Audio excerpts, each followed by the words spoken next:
Da dun da da dun da dun da dun da da da.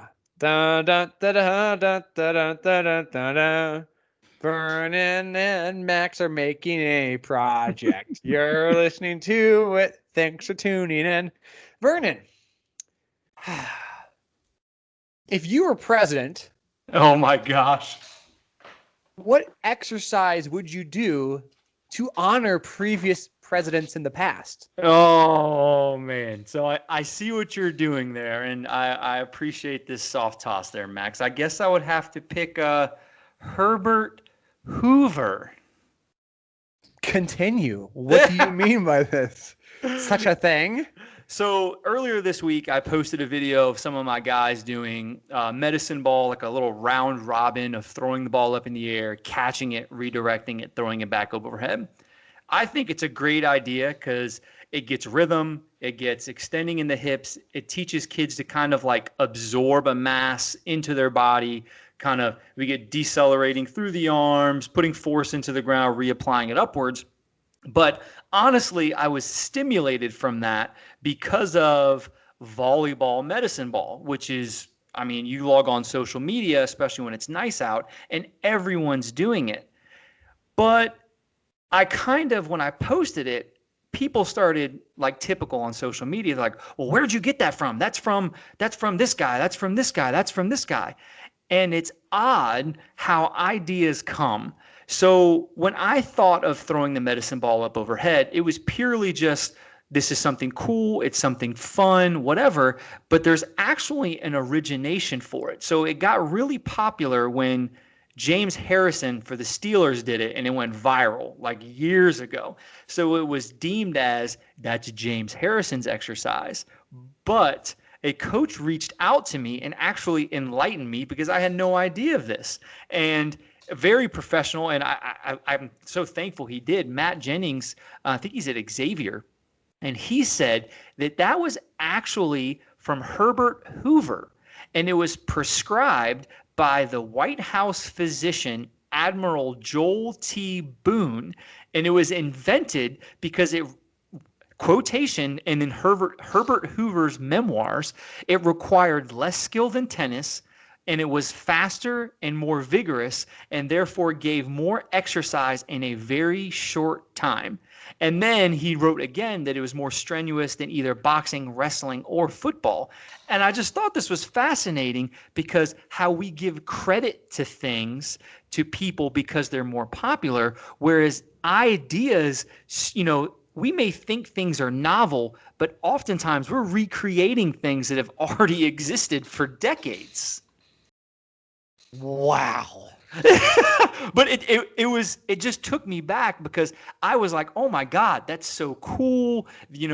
I saw a NFL player doing it, and now you have other coaches taking credit for it, like it's this, it's that, and I'm like, actually, this thing has been around. I'm not sure when Herbert Hoover was fucking president, but I'm pretty sure it was maybe, I don't know, 30 years ago. I have no idea. Thousands of years ago. But that's why it was invented for a president to stay active. And now you think about it, you're like, oh my God, like, of course. There's not much skill that's needed. It's very organic. It's natural. It's, redirecting a stimulus. It's max effort throwing it so we get the power of it. Like, there's so many good things that come with it, but it just brings me back to the fact that our profession is constantly standing on the shoulders of giants. Like, very often are we recreating something or we're creating something new because all of those ideas that we come up with, and maybe I may have came up with that idea, or maybe when James Harrison did it, that was a complete original idea based off of that coach's experience and education, and they thought it was actually novel and true to them, but in fact, it was created decades ago. To me, that's just fascinating.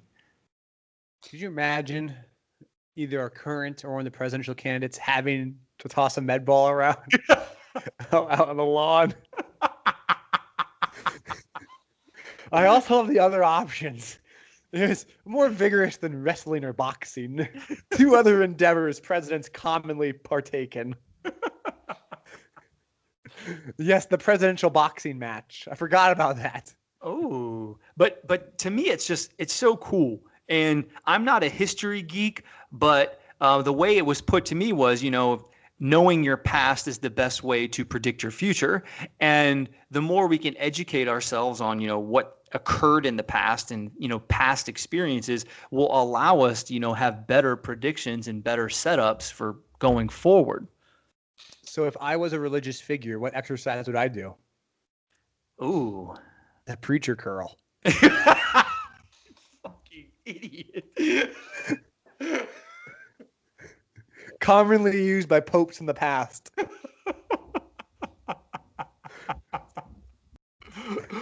Funny you bring up the Pope thing because we haven't talked about aliens yet today, surprisingly.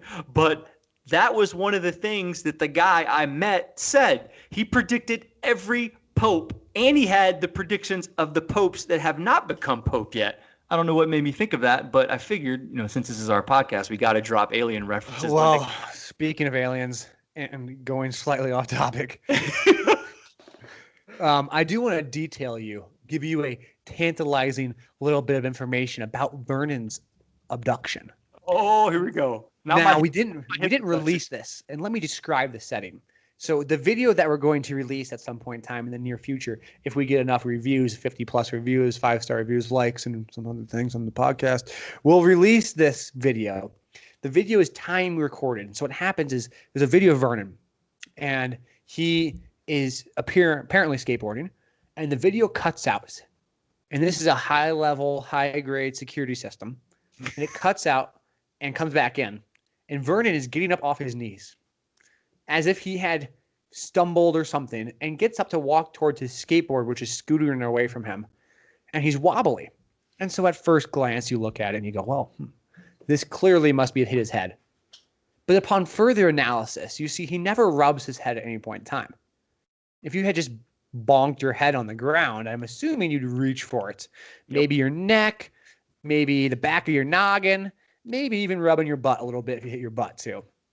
None of that. He stumbles towards his skateboard, apparently drunken by the steps, but obviously not. But what it looks like, he's in a daze. We dove into this video, and Vernon has had this video, and I was sifting through it, and something astonishing comes up. Now, during this time gap, we don't see what takes place, and in all accounts, the time gap is minute, and it just happens to be the minute that something occurred. First off, very questionable. Secondly, when Vernon gets up, there is a puddle of some goo-like substance appears by his knee, yet he makes no recognition of it. You're just saying Vernon had hit his head and thrown up. You would assume Vernon would have tasted the throw up in his mouth. Yep. You would assume that there'd be some sensory, like, oh my gosh, there's vomit on the ground, gross. He'd probably look at it and be like, ugh, ew, like, how am I going to clean this damn thing up? No. Vernon goes off on his merry way, not recognizing the apparent goo on the ground. So all I can naturally assume is Vernon had been some sort of submersed in this goo or cleaned of the goo in some sort of way. Because if he would have thrown up, he probably would have gotten something on him. Mm-hmm. On his cheek, on his shirt, on his shoe. Nothing resides. But clearly the goo is present. Now, there's two things that take place now. We've had the apparent fall and the injury of sorts, and then some sort of goo-like substance appear. Now, you can say Occam's razor's easiest explanation would be Vernon hit his head and threw up, which makes sense. I understand that argument. But the two things that kick it off that drive me crazy are, one, there is a minute window of missing footage of a place that footage doesn't go missing commonly. Mm-hmm. And secondly, there is the lack, well, it's kind of 1 and 2A and 2B, the lack of recognition of head injury, if there was one, itching your head, grabbing your head, apparent bruising the next day, you might realize. Mm-hmm. And on top of that, the lack of recognition of the foreign substance that has now appeared, we can only assume was of extraterrestrial origin at this point on the ground. So the full video will be released, and I might release it through an anonymous Facebook page or anonymous like YouTube account. Maybe I submit it somewhere to MUFON because I don't want to have to be the person answering the bell I had a dream the other day. Someone knocked on my door and said, "Hello, we're here for the video." Oh no! They're We're listening to second our nine. podcast. Why are you of all people listening to our? We're always listening. We quite enjoy your ad reads. We like to submit one. do you take any non-terrestrial ad read-ins? We might for the right price. Who's Cost asking? extra. Who's asking? Yes, Spractu. But yes, the point is that a lot of these things have different origins, whether it's the exercise itself or the space goo that's clearly present on the ground. The origins are not always recognized. For example, we might say, Herbert Hoover, the origin of this clearly came from the Admiral, but maybe he got it from someone else. Ooh, for sure. So people like to argue origins. Where did the space goo come from? Obviously space, but we don't know which galaxy. Which galaxy. And he might not be the first time there's ever been a person with space goo on the ground. But I think arguing origins is great to appreciate, but not necessarily productive. Right? There's a lot of times people go, "Oh, well, gee whiz, that guy's already said that before. Everyone knows that, you doofus. We shouldn't be talking about and reinventing the wheel." But here's something very important for you, for all listeners out there. It's not like kindergarten, the teaching course, ever gets promoted to college level graduate work. Kindergartners are always taught what kindergartners learn. And so if we think about a conveyor belt, people pass through different stages of learning. So there needs to be someone to teach people the ABCs of strength and conditioning as much as there needs to be someone who's teaching the finer, trajectory or the more scientific or detailed upper level graduate work. So don't get mad at the kindergarten teacher for forever teaching the same coursework to kindergartners, because there's forever going to be a new group of students wanting to learn. So it's really bizarre. They're like, "Oh, we've talked about this forever. This isn't new. People are doing this." But there is a new age group learning it. So if you don't have someone teaching that same age group the same thing you learned at that age group, then they're not going to learn it. Yeah. So how does that make any sense? It's not like you go and it's not like people don't teach history anymore. That happened already. We're not worried about it. That already happened. It's old news, man. Like, no one gets mad at a history teacher. Yeah. But why can't I teach people the basics of strength and conditioning? Why is showing like this is proper squat form a bad thing if it helps someone who hasn't seen proper squat form learn it? And they go, "Oh, well, the origins of this come from this." I don't care. Someone needs to learn it. You don't credit the ABCs to, like, was it Greek roots it comes from, I assume, or something like that? Roman numerals. Well, you got to be Roman to learn the numerals. Sorry, man. Like, you learn as a progression. So everyone can fit in different time slices and samples of when someone's learning. Just like a conveyor belt, different times someone puts the tape on the package to close it. Someone puts the cardboard box. Someone puts supplies in the cardboard box. You don't get mad at the person. All you do is put cardboard boxes together. All you do is open it. You never put supplies in. You're not anything. So Go ahead. So with rolling with this, and I guess we got on the topic of origins and, where to start and where things come from. A question that I get asked often when it comes to strength and conditioning or training or just fitness in general, I guess, is where do I start? So you kind of hit the wave tops with what you said basic strength and conditioning is. So for someone that's listening that maybe they took time off from the gym, or maybe this is someone that's listening to this that's not a strength and conditioning coach, but someone that just finds strength and conditioning interesting, which I hope people, that starts to grow. Like, you don't have to be a strength and conditioning coach to be interested in strength and conditioning.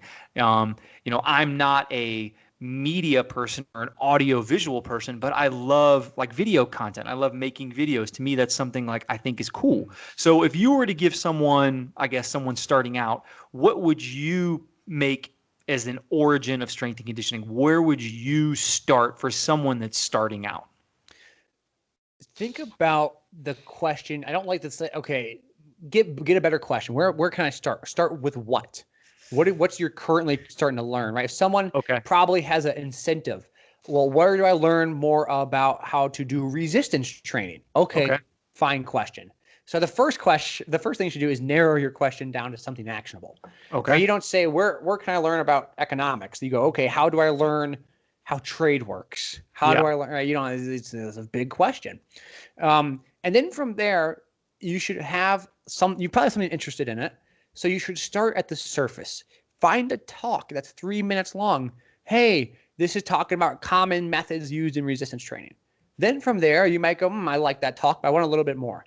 Maybe I'll look and listen to a more detailed talk, like a 15, 20-minute discussion. By the way, Google and YouTube are great for this. Just type in how to do resistance training talk. You'll Yeah. probably find something. Oh, for And sure. then what happens if you watch a couple of these talks, you get the surface level very well. You start to understand the basics. And so then you can go and try and read an article that's more complex, something that's more detailed, and you have a frame of reference. I don't like when people go, "Oh, don't start surface level." Well, yeah, you need to. What are you talking about? Yeah.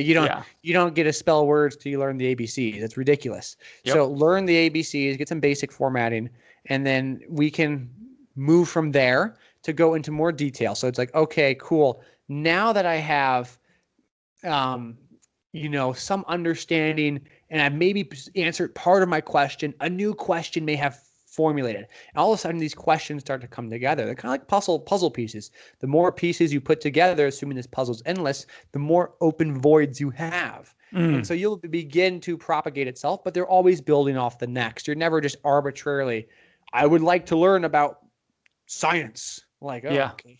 Okay, what does that mean?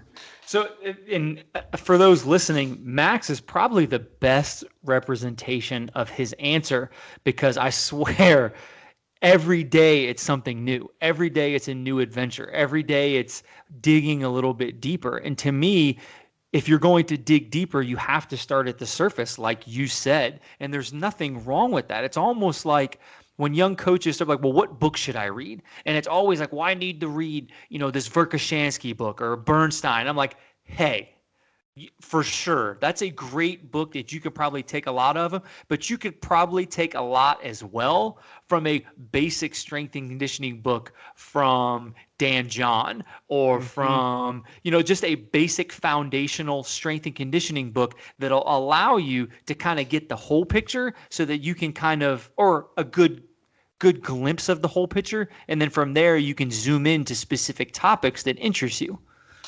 Absolutely. Right. So you brought up a lot of good points. You're seeing what maybe people are reading who are kind of been in the field for a while. And then you think that's going to potentially get you to what they've known, but really they've read all these other basic stuff too. Like I've read Ooh, Dan John's book. So you want to look at how someone got to where they are, not where they're currently going, right? If you're in Montana and you're trying to get to Miami, you can't go straight, through the Carolinas. You got to get out of Montana first. Like it doesn't work that way. So I don't want to cut you off, but you bring up one of my favorite points is when people see something and they don't understand the context behind it. So they see you post some, social media post about some plyometric training or some sort of depth drop progression or some sort of power movement, and they don't understand or can conceptualize what goes into that, the prerequisites for taking that class. And they prescribe those graduate level classes to their athletes when they don't even have an undergraduate degree in that sort of movement. Well, I'm glad you asked because I have a body weight plyometric prep program. Oh, What? Sergeant Segway. Hanging curveball right down the middle. I guess this thing's nuked into left field. I'm pimping it. I'm walking. I'm strutting. This is easy. Well, if you don't mind me mentioning, I do have a base program, body weight plyometric prep program that you can get to the Train Heroic app 3 days a week for 4 weeks. It is designed to be equipmentless and to set your base so you can go and do those more advanced movements, because people don't often set the base. They just want to go do those advanced movements. And guess what? You get actually some benefit out of doing the base, not just from a structural standpoint, but from a health standpoint as well. So people go, oh, I just want to go do plyometric programming. That's like saying, I just want to go squat 500. Hey, can you squat 300 yet? Like, I suggest you don't just go straight to 500. I don't think that's a wise decision. That's what you see, right? You see people like, oh, I want to run to the end. Like, that's not really how it works. You need to get there through simple progression. And sometimes that progression parallels that of life itself. I don't just have a question. The question will lead to progression. Well, how do I become the best strength coach in the world? I don't fucking know. You tell me. I don't know. Jeez. I get questions like, oh, how do I measure, specifically central nervous system recovery? I'm like, yeah, I don't know. You tell me, I'd make a lot more money. Like, no clue. That's the point, right? So we got to have this progression through and through. And it's something that we don't always recognize nor appreciate that detail. And even if it's just the progression of, we talk about the business side a lot on here, the progression of starting something small, because you want to run to the end. And if you have the expectation of just the end in mind, you'll never get past the beginning stages itself. Yeah. I mean, but that origin, like you said, that starting point is sometimes hard to find, because the starting point that may excite you or may invigorate that thought or that curiosity is not the starting point. So how do you, as someone that, loves research, loves educating yourself, when you get piqued with curiosity, how would you start? What's something that you recently looked into that you found like interesting, that when you saw it, you were like, wow, that piques my curiosity? And then what was your next step? I was interested in the stock market. And so I read basic news on stocks. Like, pretty simple. For some reason, like, people don't do that. Like, if you're interested in baking something, I bet you 99% of people can figure out, like, eventually how to make the recipe. But for some reason, strength and conditioning, it's like, well, how to become a strength coach? It's like they can't get past the Google machine works pretty well. Yeah. So like, I don't. It frustrates me at times because it's not as difficult as what it seems. What's that?